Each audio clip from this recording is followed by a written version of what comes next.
Welcome to Aaron Mahnke's Cabinet of Curiosities, a production of iHeartRadio and Grim and Mild.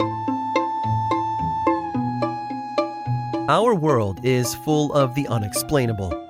And if history is an open book, all of these amazing tales are right there on display, just waiting for us to explore.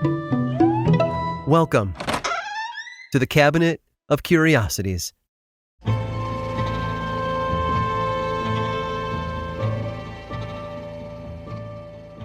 In the 1960s and 70s, the US and the Soviet Union were in a race for control, for nuclear power, for outer space, and of course, for our minds. But I'm not talking about propaganda or even ideology. I'm talking about how, in 1970, one lone housewife in Russia set off a new type of Cold War, where two world powers tried to create weapons of psychic destruction.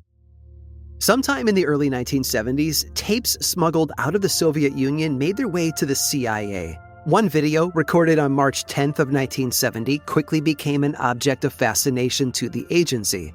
The tape showed 44-year-old Nina Kulyina, a housewife and former Red Army soldier, in an observation room somewhere in Leningrad. Sitting in front of her on a table was a tiny, still-beating heart. The heart had been taken from a frog just minutes before and placed in a solution that would allow it to keep beating for up to an hour after death. Both Nina and the tiny heart were wired with electrodes which recorded their heart rates. As CIA analysts watched, the small, dark-haired woman on the tape focused intently. To their amazement, the frog heart began to beat faster. Nina screwed up her face in concentration again, and the frog heartbeat slowed. And finally, after a few minutes, Nina focused one last time, and right before the analyst's eyes, through the power of thought alone, she stopped the frog heart cold.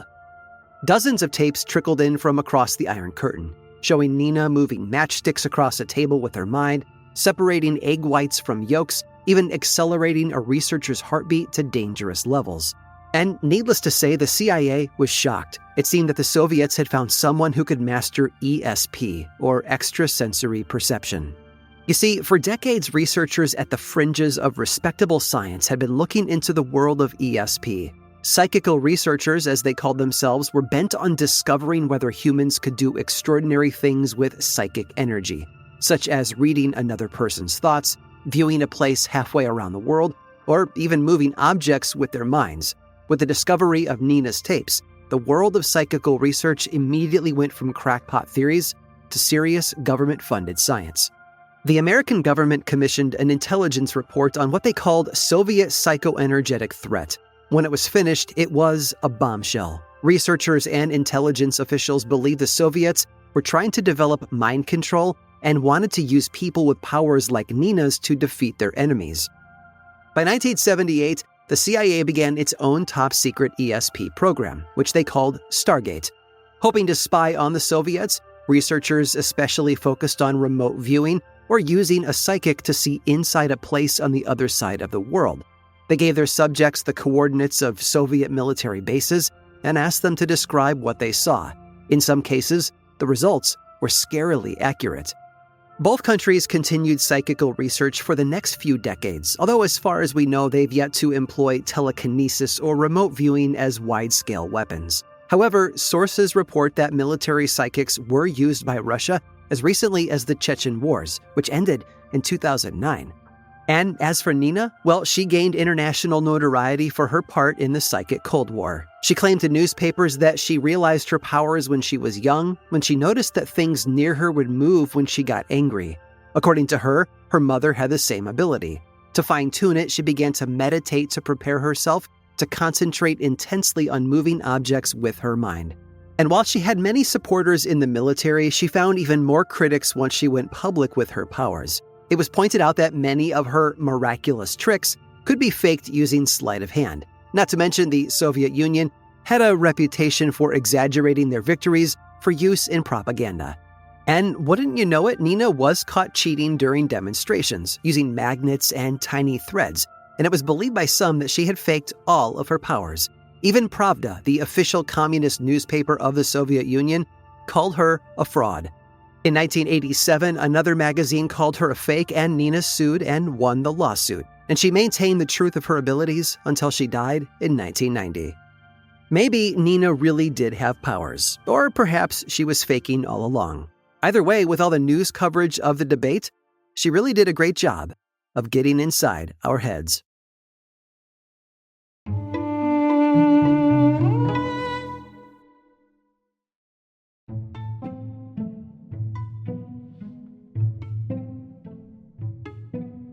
When we think of World War II, we picture the forces of the US and Western Europe coming together unanimously to defeat the Germans. But it's easy to forget that every nation had a diverse population with different views on the war.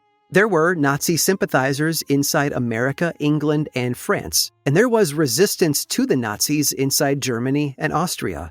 Perhaps the most colorful example of this, though, came right at the end of the war, when Americans, Germans, and the French joined together at a castle in Austria to defeat a Nazi assault. Castle Itter was the Nazi version of a luxury prison. Located in Western Austria, sandwiched between Germany and Italy, it housed French VIPs from the very beginning of the war.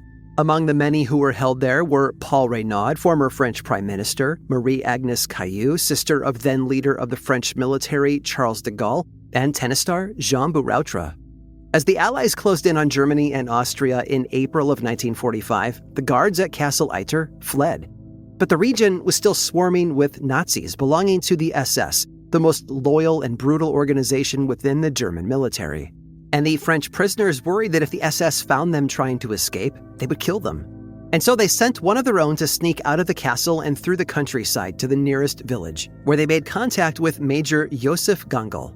Now, Josef was Austrian, but he had defected from the German military recently after seeing what it had become under Hitler. He was filled with regret over his role in helping them conquer Europe. Josef heard about the plight of the French prisoners and immediately went on a covert mission of his own, sneaking through the countryside and making contact with a nearby American tank division. It speaks to how late in the war this all was, that these different factions were all right there on top of each other. The combined pleas of Josef and the French prisoner were enough to motivate at least one of the Americans, Captain John Carey Lee. He was only 27 years old and a football player back home. And as much as his men just wanted to keep their heads down and avoid putting their lives on the line this close to German surrender, Lee knew that it would be wrong to leave the French prisoners there to die. So he rallied his men and they began to drive their tanks toward the castle. This was a process of attrition, as they had to cross several bridges into the mountains leading to the castle. The bridges were narrow and weak, so Lee ended up leaving behind all but one of his tanks. When they finally arrived at the castle, they prepared to defend it from any SS troops who might take an interest. Lee even blocked the entrance with his tank, and the French prisoners were determined to help. Imagine the elderly French prisoner Agnes holding a machine gun next to a young American soldier. And of course, Josef also continued to assist, providing what insight he could into SS tactics. They went to bed that night, hoping that all their precautions wouldn't be needed, but as it so happened, a lookout spotted grappling hooks on the castle walls just hours into his watch. The SS were on their way, and soon enough they were pouring out of the woods, heading for the castle. The Americans, the French, and Josef all stood side by side, firing machine guns down at the invading army. Lee's tank fired off shells from the front gates, blowing away any Germans who came close. But then, things took a turn for the worse. As morning arrived, German 80mm guns appeared on the horizon, blowing massive holes in the side of the castle. Then one of the shells got especially lucky, striking Lee's tank. His men had just enough time to flee before it exploded into flames. And so Josef and Lee kept moving everyone further and further into the castle. But this was a losing game. In one last desperate gamble, they sent a volunteer, Jean the tennis star, to pole vault over a castle wall and sneak past the enemy lines to find help. While they waited, Paul Reynaud, the elderly former Prime Minister of France, viciously fired down from a castle window, refusing to give up. Josef, sensing that Paul was in danger, rushed forward, throwing his body in front of him. Josef's instincts were correct, too. A sniper's bullet meant for Paul struck him in the head, killing him instantly. He had given everything to make up for his role in the German army, and that included his life. Just as all hope seemed lost, new arrivals appeared on the horizon. Jean the tennis star had been successful. He'd found a second American tank division and led them straight to the castle. He even showed up wearing one of their uniforms. And soon enough, the tanks tore through the SS, driving them away from Castle Itter. The prisoners were saved, and the curious band of Americans, French, and German soldiers suffered 0 casualties. That is, except for Joseph, who was later honored as an Austrian war hero. And just 3 days later, the war in Europe was over. I hope you've enjoyed today's guided tour of the Cabinet of Curiosities. Subscribe for free on Apple Podcasts or learn more about the show by visiting curiositiespodcast.com. This show was created by me, Aaron Mahnke, in partnership with How Stuff Works.